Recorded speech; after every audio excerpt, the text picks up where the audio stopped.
इतने सारे नेता हैं तो फिर मोदी आखिर लीडर खोज क्यों रहे हैं? असल में मोदी आने वाले कल की बातें कर रहे हैं। मोदी देश के भविष्य की बातें कह रहे हैं। आज मोदी ने लीडरशिप पर एक ऐसा लेक्चर दिया है जिससे भविष्य के लीडर्स प्रेरणा ले सकते हैं। कोई भी व्यक्ति अगर लीडर बनना चाहता है, चाहे वो किसी भी फील्ड में हो, उसे प्रधानमंत्री नरेंद्र मोदी का लीडरशिप पर यह लेक्चर जरूर सुनना चाहिए।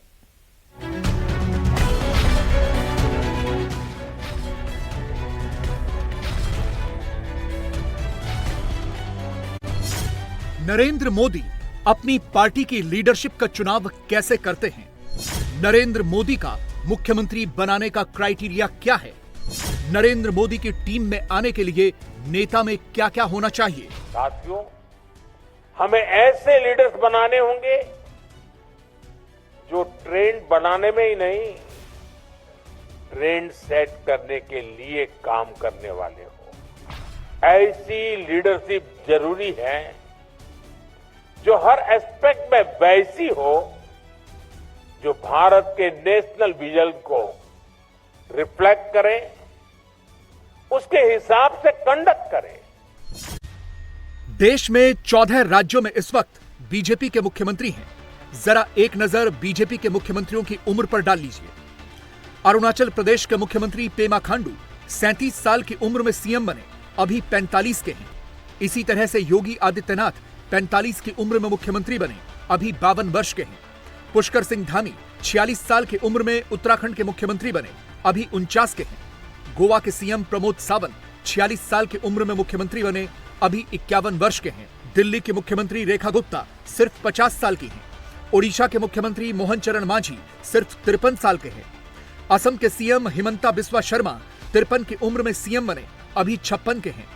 देवेंद्र फडणवीस 44 साल में महाराष्ट्र के सीएम बन गए थे, अभी 54 के हैं। हरियाणा के मुख्यमंत्री नायब सिंह सैनी 55 साल के हैं। राजस्थान के मुख्यमंत्री भजनलाल शर्मा 57 साल के थे तो सीएम बने थे, अभी 58 के हैं। मध्य प्रदेश वाले मोहन यादव 58 की उम्र में सीएम बने, अभी 59 के हैं। छत्तीसगढ़ के विष्णुदेव साय 59 की उम्र में मुख्यमंत्री बने, अभी 60 के हैं। गुजरात के भूपेंद्र पटेल 59 की उम्र में मुख्यमंत्री बने थे, अभी 62 साल के हैं। और बीजेपी के सबसे उम्रदराज सीएम हैं त्रिपुरा के माणिक साहा, जो 70 की उम्र में सीएम बने थे, अभी 72 के हैं। यह चार्ट हमने आपको इसलिए दिखाया ताकि आप यह समझ सकें कि जब मोदी किसी मुख्यमंत्री का चुनाव करते हैं तो सबसे पहले क्या देखा जाता है। गुजरात और त्रिपुरा के मुख्यमंत्री को छोड़ दिया जाए तो इस लिस्ट को देखकर यह साफ है कि बीजेपी में मुख्यमंत्री बनने की अपर लिमिट 60 साल है। 14 में से 12 राज्यों के मुख्यमंत्रियों की उम्र 60 से नीचे है।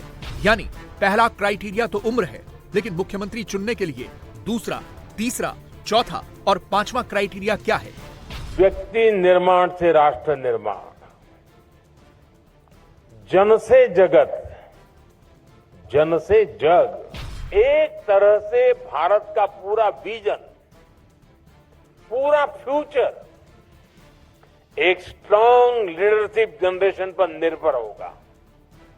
इसलिए हमें ग्लोबल थिंकिंग और लोकल अपब्रिंगिंग के साथ आगे बढ़ना है। हम ऐसे इंडिविजुअल्स तैयार करने होंगे जो इंडियन माइंड के साथ इंटरनेशनल माइंडसेट को समझते हुए आगे बढ़े। दिल्ली में मोदी ने रेखा गुप्ता को चुना तो सवाल उठे कि आखिर पहली बार के विधायक को मोदी ने मुख्यमंत्री क्यों बनाया? मोदी ने अनुभव के ऊपर युवा को तरजीह क्यों दी? ऐसा ही प्रयोग बीजेपी पहले भी दूसरे राज्यों में कर चुकी है। दिल्ली में रेखा गुप्ता से पहले मध्य प्रदेश में मोहन यादव, राजस्थान में भजनलाल शर्मा, छत्तीसगढ़ में विष्णुदेव साय, ओडिशा में मोहन चरण मांझी के चयन पर भी सवाल उठे थे। सवाल यह थे कि आखिर मोदी ने इन नेताओं में ऐसा क्या देखा कि सीधे मुख्यमंत्री बना दिया? बड़े बड़े और वरिष्ठ नेताओं को छोड़कर इन्हें ही क्यों चुना? तो आज नरेंद्र मोदी ने इन सारे सवालों के जवाब दिए हैं। मोदी ने आज दुनिया को बताया है कि लीडर चुनने के लिए वो क्या देखते हैं और कैसे एक लीडर का चुनाव करते हैं।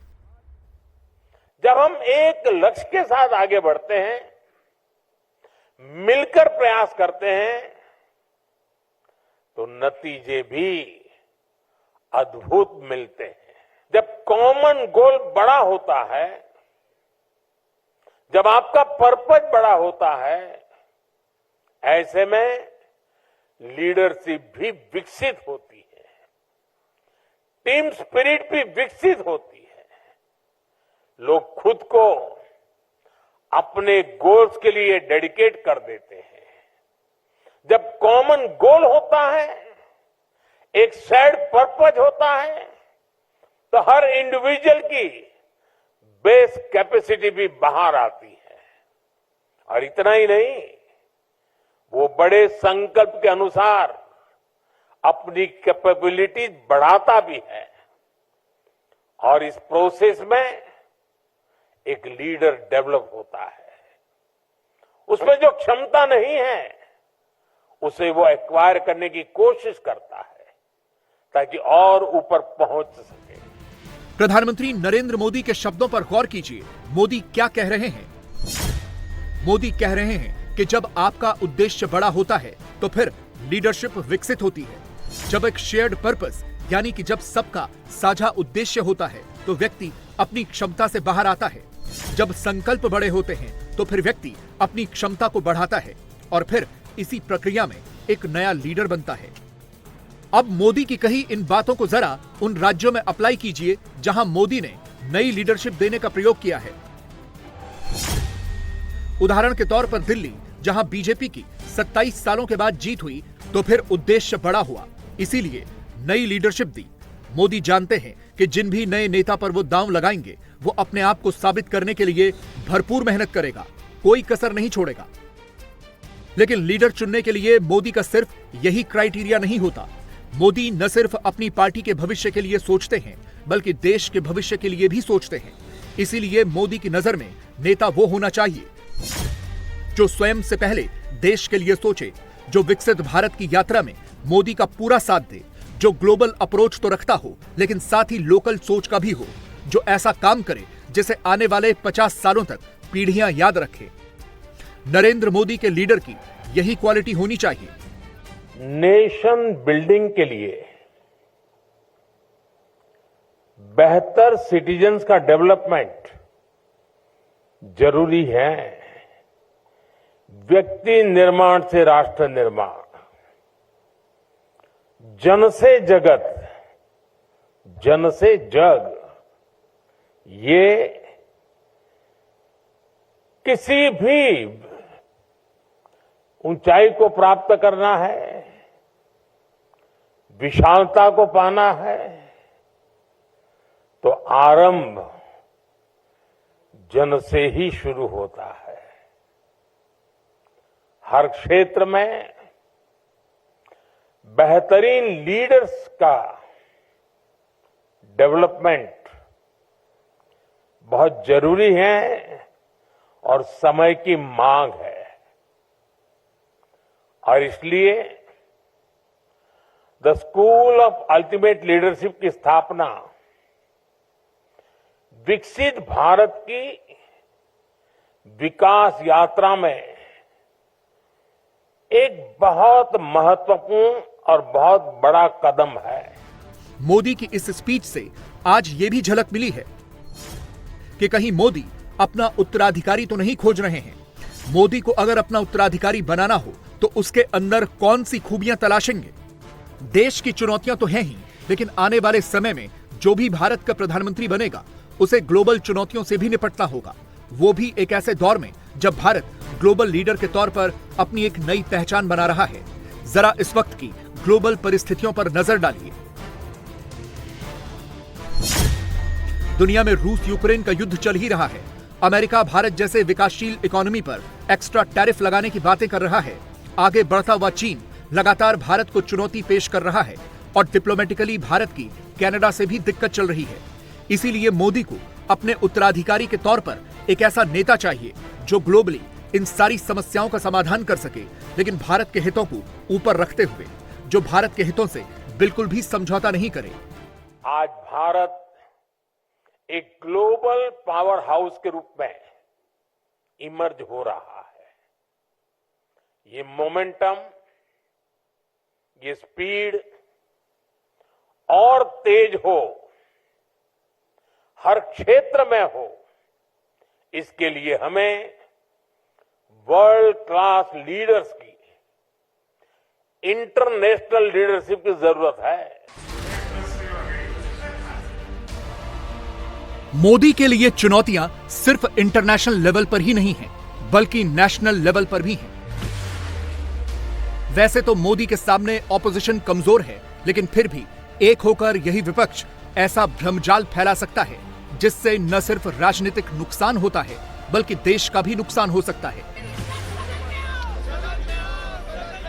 जैसे 2024 के लोकसभा चुनाव से पहले विपक्ष ने संविधान खतरे में है वाला नैरेटिव दिया तो बीजेपी बहुमत से नीचे आ गई।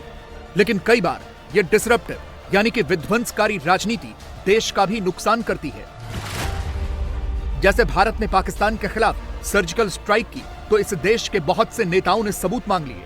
मोदी ने कश्मीर से आर्टिकल 370 हटाया तो देश के कई नेता उसकी मुखालफत में उतर आए। राहुल गांधी तो आए दिन चीन की ऐसी तारीफ कर देते हैं कि कई बार देश की अखंडता खतरे में आ जाती है। राहुल गांधी इंडियन स्टेट के खिलाफ लड़ने की भी बात कह चुके हैं। इसीलिए मोदी के नए उत्तराधिकारी को ऐसी विध्वंसकारी ताकतों से भी लड़ना होगा। तभी तो मोदी अपने भविष्य के लीडर्स में ऐसी क्वालिटी चाहते हैं।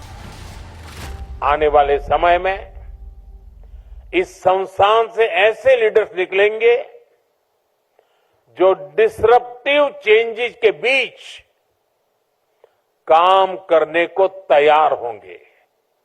साथियों, हमें ऐसे लीडर्स बनाने होंगे जो ट्रेंड बनाने में ही नहीं, ट्रेंड सेट करने के लिए काम करने वाले हो।